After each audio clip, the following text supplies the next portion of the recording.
Hello Blazers, it is your boy Roman, your favorite neighborhood Russian. How you guys doing today? Welcome to a brand new video. In today's video guys, we're doing yet another Russian Q&A. Once again guys, I went on my Instagram and asked you guys, my followers, to ask me any type of personal question or questions about Russia that you always wanted to ask me. And I'm gonna be responding to the best ones in this video. If you guys wanna ask a question next time, go ahead, follow my Instagram page and ask a question. What was the biggest cultural shock while traveling outside Russia? I have not traveled that much, and this year guys, obviously you can't really go anywhere. But last year I actually went to Europe for the first time, and what was the most shocking to me is how tiny everything is and how you can drive like for 3 to 4 hours, sometimes even less, and end up in a completely different country that speaks a completely different language, completely different culture, different huge city that is a huge cultural capital, you know what I mean? And I think this is something that Americans would actually relate to. Russia is so massive that you're just driving for hours and hours and hours and there's nothing. There's literally nothing. And in order to get to some other city that's of any interest whatsoever, you have to like take a train or a plane, because driving there would be just pain. When it comes to Europe though, everything is just so compact, and it's kind of mind-blowing that countries can be not amazingly huge, you know what I mean? Is it true that in Russia everyone swears regardless of the situation and the person? No. I don't know what you guys think of the average Russian citizen, but Russians are not savages, and being polite and having good verbal skills is just as important as in any other country. And I personally hate swearing when there's no need to. Actually swear a lot more in the English language for some reason. I mean, yeah, a lot of people do swear, but the fewer swear words a person uses basically just shows their level of education, and more often than not, I try to speak more politely and more articulately without any swear words to just appear as a better, more educated person. So it definitely is an important thing. I heard that living in Moscow is very expensive. Is it even possible for normal PP? I assume you wanted to say people, but I'll take that. As far as like rent goes and housing prices and stuff like that, Moscow is ridiculous. I mean, Moscow is basically on par with cities like London with how expensive the rents and just flats are. I mean, a flat on the outskirts of Moscow or something would cost you maybe like 8 million rubles, okay? And a flat in the center of Moscow, don't even get me started on that. The price is just ridiculous. Don't expect to get anything lesser than 30 million probably. And this just gets me thinking, like, the average Russian earns like 30,000 rubles a month or something. If even that. An average Muscovite maybe earns like 50,000. How the fuck are you supposed to ever buy an apartment that costs that much with that kind of salary? It's basically like the rest of the world, like America, whatever. The housing market is ridiculously inflated. I hate it. And yeah, everybody's just taking loans and is miserable and hates their life. It's the same as everywhere, guys. Capitalism. Woohoo! How is the internet over there when it comes to VPN? I think censored. Yeah, websites actually get banned left and right in Russia, but more often than not, they actually get unbanned pretty quickly. The issue with Russia is that sometimes Russia just bans the entire website for some one small thing. For example, I don't know if you guys have heard of Last.fm. Basically, once on our website, something was posted that I don't even want to say out loud because this video is gonna get demonetized. Something very nasty, something that is very illegal, and it was just like a profile picture of some user or whatever. I didn't even know how they found it, but what happened is that because there was that one profile picture on the Last.fm website, they just banned the entirety of the website for a few months. Then it actually was unbanned, but the issue is that my ISP at the time was really terrible, and they would never unban the websites that would already be unbanned by the government. So I just had Last.fm banned for like years on that. There's been a funny story with Telegram as well, the messaging app, which the Russian government tried to ban, but then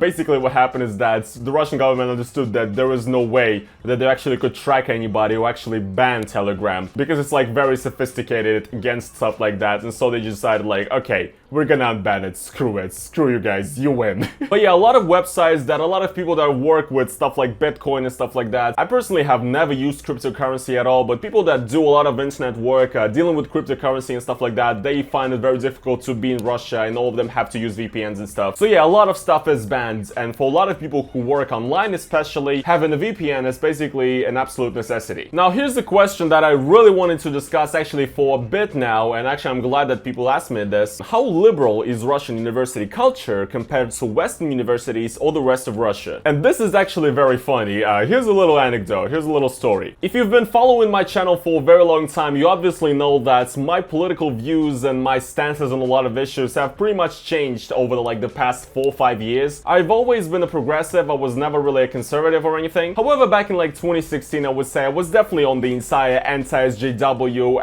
politically correct, anti-feminist, Ben Shapiro owns feminist lip-tart compilation wave, you know what I mean? I thought that Trump was cool, and I thought that saying the N-words in videos without the hada was fine, which I obviously don't think anymore. And the political people on YouTube that I watch have changed completely. I actually despise the people that I used to watch. The Ben Shapiros, the Malianapolises, the Steven Crowders, you know what I'm talking about. And so I've seen this take quite a few times in my comments, and actually voiced by some people in the commentary community, saying that I became a blue-pilled cuck because you know, started my college education, and in my college I was brainwashed by liberal propaganda.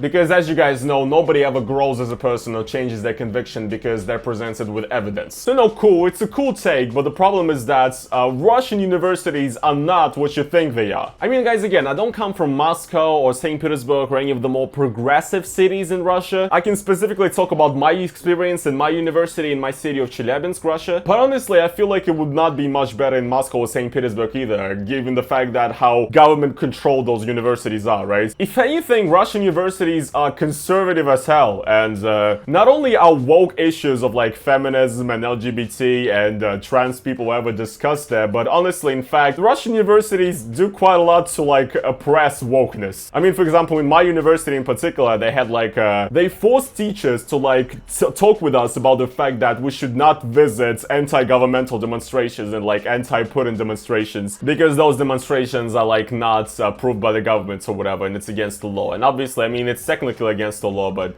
it's kind of getting the yikes for me, if you know what I mean. So yeah, when you think of a Russian university, it's not like your typical Western liberal university with like debates and like where woke culture is perpetrated. It's not at all. So no, I'm sorry to disappoint you if you hate my political views and if you thought that I got brainwashed by leftists in Russian universities into thinking otherwise. You couldn't be further from the truth. What are some examples of toxic masculinity in the Russian community? I mean, it's largely the same as in any other country when, you know, with like kids being told to like man up, don't cry or whatever, you know, that's all very well known. I feel like the issue of toxic masculinity in Russia is not even talked about, and it's actually far worse because, especially in some rural cities or villages or whatever, I mean, if you even look like me, you have a lot of trouble. And if you dress feminine, if you act feminine, if you have, God forbid, colored hair, or again, if you have long hair or whatever, or if you just like, if you actually like care about your appearance in any way, there are people that could try to start shit with you and could be like, you know, they could think you're like, dude, you gay or whatever? Come here, let's talk it out, let's fight, bro. So yeah, a lot of Russian men expect other Russian men to like